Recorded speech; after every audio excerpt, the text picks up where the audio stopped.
Assalamualaikum warahmatullahi wabarakatuh. Baiklah Bapak dan teman-teman, perkenalkan kami dari kelompok B dari kelas SMLB akan menyampaikan hasil tugas kelompok kami, yaitu mengenai pelaksanaan proper di industri tekstil. Untuk industri yang kami ambil yaitu PT Dunia Setia Sandang Asli Tekstil, dengan anggota kelompok kami, yaitu yang pertama ada saya sendiri, yaitu Zaida Aulet Nisa, selanjutnya ada Anissa Kamila, lalu ada Muhammad Farhan Razak, dan yang terakhir ada Tasya Kirana. Untuk pembahasan pada video kali ini terdiri dari yang pertama yaitu pendahuluan oleh Tasya, mekanisme proper oleh Mila, manfaat pelaksanaan proper oleh Zahid, dan yang terakhir yaitu tantangan dan peluang oleh Farhan. Untuk pembahasan akan disampaikan oleh anggota kelompok kepada anggota kelompok itu. Industri tekstil merupakan sektor yang memiliki dampak lingkungan yang signifikan, terutama pada pengolahan limbah cair dari proses pewarnaan dan pencucian sering mencemari air dan jika tidak dikelola dengan baik. Oleh karenanya, proper dirancang untuk mendorong perusahaan tekstil meningkatkan pengelolaan lingkungan mereka. Proper sendiri merupakan program penilaian peringkat kinerja perusahaan dalam pengelolaan lingkungan hidup, di mana kebijakan ini merupakan kebijakan pemerintah yang bertujuan untuk meningkatkan kinerja pengelolaan lingkungan perusahaan. Tujuan dari proper sendiri adalah untuk mendorong kepatuhan, inovasi ramah lingkungan, efisiensi sumber daya, dan transparansi publik. Dan regulasi dari proper ini sendiri itu adalah Peraturan Menteri Lingkungan Hidup dan Kehutanan Nomor 127 Tahun 2002 yang mana membahas tentang program penilaian peningkatan kinerja perusahaan dalam pengelolaan lingkungan atau proper. Kategori dan kriteria proper itu memiliki 5 tingkat warna. Yang pertama emas itu kriterianya inovasi lingkungan, efisiensi sumber daya, dan daur ulang limbah. Terus ada juga yang hijau, yaitu untuk melebihi standar minimum dengan teknologi hemat energi dan pengelolaan inovatif. Terus selanjutnya itu ada tingkat warna biru, yaitu kategorinya yang memenuhi standar baku mutu seperti air, udara, limbah, B3. Selanjutnya ada warna merah. Kategori merah ini tidak memenuhi sebagian standar seperti IPAL-nya tidak efektif dan pencemarannya sehingga pencemarannya terjadi. Selanjutnya itu ada hitam. Hitam itu merupakan pelanggaran berat di mana pembuangan limbah ilegal dan menggunakan bahan kimia yang berbahaya. Baik, selanjutnya untuk mekanisme proper untuk di PT Dunia Setia Sandang Asli Tekstil 4 tersebut memiliki tahapan dan hitungan penilaian. Untuk tahapan proper sendiri terdiri dari 5 tahapan penilaian perusahaan, lalu pengumpulan data melalui evaluasi pelaporan pengelolaan lingkungan, lalu yang ketiga ada verifikasi lapangan.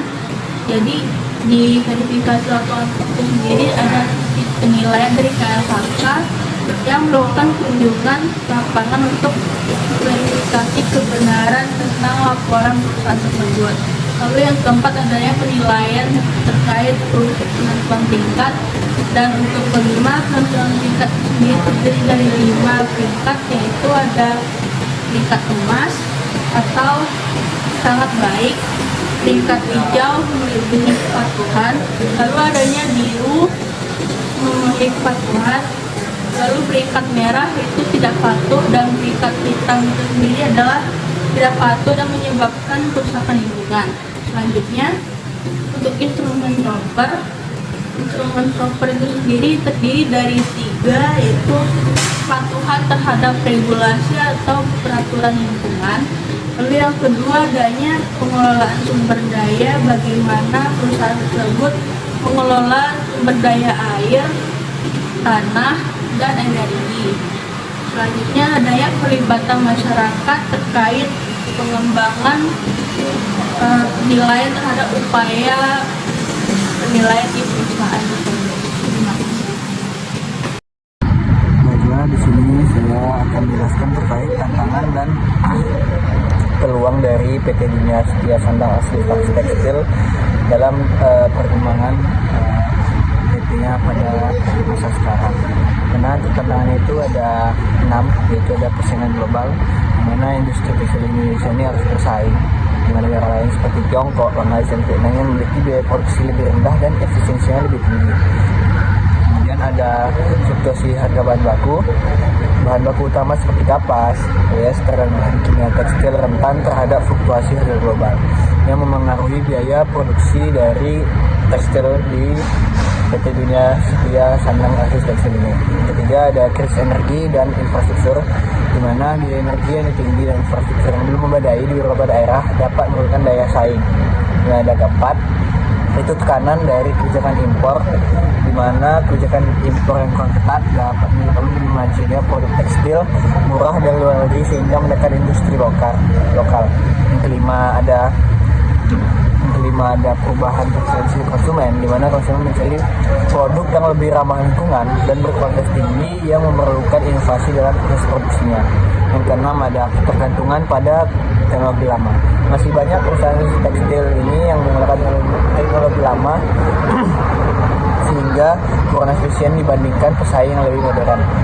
Kemudian ada 6 peluang juga yang kami rangkum, yaitu ada pasar domestik yang besar, di mana Indonesia memiliki populasi besar dengan kebutuhan sandang yang terus meningkat yang menjadi pasar potensial bagi produk lokal.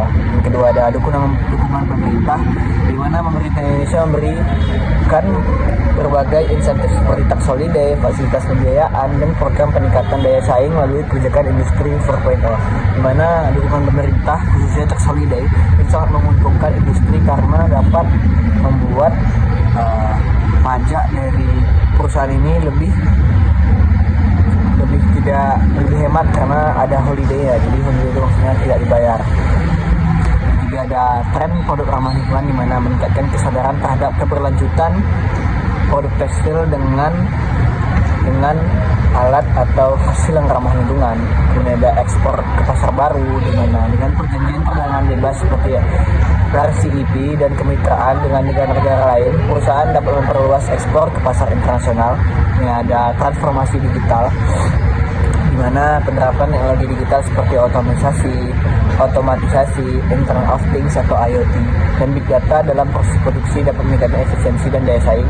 Yang keenam ada kebutuhan tekstil teknis, yaitu ada permintaan yang meningkat untuk tekstil teknis dalam sektor otomotif, medis, dan industri. Kemudian ada nih dari kelompok kami itu strategi untuk menghadapi tantangan dan memanfaatkan peluang yang ada, di mana itu adalah investasi pada teknologi modern, di mana meningkatkan efisiensi produksi melalui penggunaan mesin yang lebih modern dan otomatis.